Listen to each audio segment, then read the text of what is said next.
Kæra samstarfsfólk og nemendur, ég vil byrja á því að þakka fyrir að fá að segja fáein orð hér í upphafi þessa þings hugvísindasviðs. Ársins 2020, sem nú að renna sitt skeið, munum langa framtíð verða minnst fyrir skæðan veirufaraldur sem herjað hefur á heimsbyggðina og sýkt tugi milljóna manna og lagt yfir hálfa aðra milljón jarðarbúa að velli. Farsóttin hefur ekki aðeins ógnað lífi og heilsu fólks, heldur hefur hún einnig skekið hagkerfi heimsins og sett skólastarf úr skorðum. Hér við Háskóla Íslands gerði COVID-19 faraldurinn að verkum að loka þurfti skólanum að mestu svo skólastarfið, nám, kennsla, rannsóknarstarf, fundir og viðburðir færðist að miklu leyti yfir í hinn stafræna heim. Þessi róttæku og snöggu umskipti hafa sannarlega reynt mikið á okkur öll og er aðdánarvert hvað þið, starfsfólk og nemendur Háskóla Íslands, hafi brugðist fumlaust og faglega við þessum óvæntu og krefjandi aðstæðum. Án fórnfýsi, þrautseigju og samstöðu ykkar hefði ekki tekist að verja skólastarfið og halda upp í gæðum þess jafnvel og raun ber vitni. Fyrir það vil ég færa ykkur öllum miklar þakkir. En nú hillir loks undir tímamót því með tilkomu bóluefnis og skipulegri bólusetningu stórra þjóðfélagshópa mun takast að kveða veirufaraldurinn niður. Enn er þetta þó nokkurri óvissu háð og á þessari stundu liggur ekki fyrir hvenær lífið verður komið í nokkurn veginn eðlilega skorður og unnt verður að aflétta sóttvarnar aðgerðum. Því verðum við að gera ráð fyrir að kennsla og fundir verði rafræn á komandi vormisseri þótt aðstæður geti vissulega breyst hratt svo endurskoða þurfi aftur kennslufyrirkomulag með skömmum fyrirvara. Þótt þungu fargi verði af okkur öllum létt þegar faraldrinum loks linnir, er hollt að hafa í huga að fátt er svo með öllu illt að ekki boði nokkuð gott. Því er vert að velta því fyrir sér að fullri alvöru hvaða lærdóma við getum dregið af síðustu mánuðum, hvaða breytingar varðandi verklag og vinnubrögð eru þessi virði að halda í.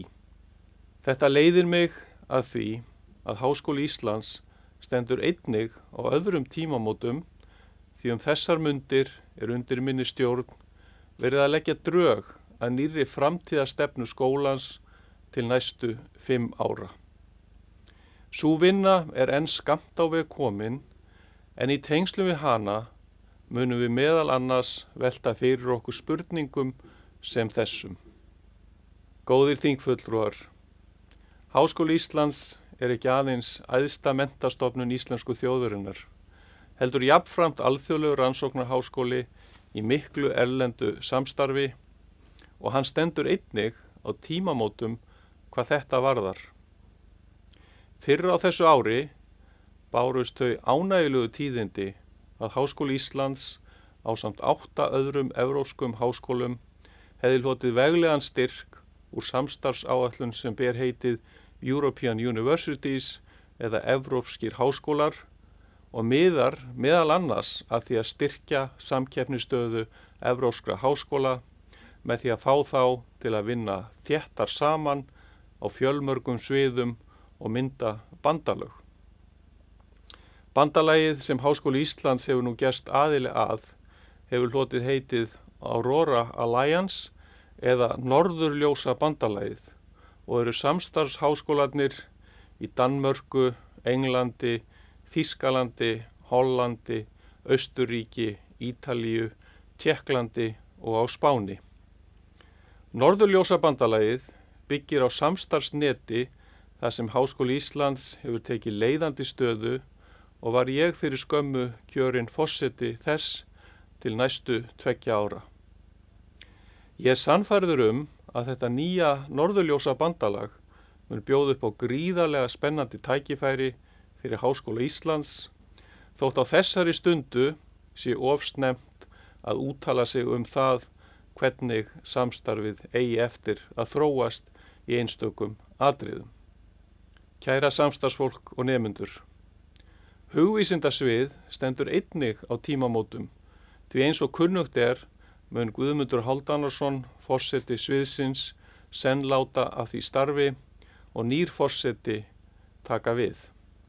Þetta því síðasta þing hugvísindasviðs sem Guðmundur stýrir og vil ég nota tækifærið til að þakka honum fyrir mikilvæg störf hans fyrir hugvísindasvið og Háskóla Íslands og einstaklega gott og ánægjulegt samstarf sem við höfum átt á umliðnum árum. Kæri Guðmundur, þú ert ekkert að fara frá okkur, en farnist þér vel í hverju því sem þú tekur þér nú fyrir hendur. Gangi þér ævinlega vel. Fyrir skömmu var tilkynnt að næsti forseti hugvísindasviðs og fyrsta konan sem gegnir því embætti verður Ólöf Garðarsdóttir prófessor. Býð ég hana innilega velkomna til starfa. Ég sannfærður að með Ólöfu eignist hugvísindasvið og Háskóli Íslands öflugan, vinsælan og farsælan leiðtoga og ég hlakka til samstarfs við hana. Gangi þér vel, Ólöf. Góðir þingfulltrúar, árið 2020 brátt á enda og 2021 rennur upp.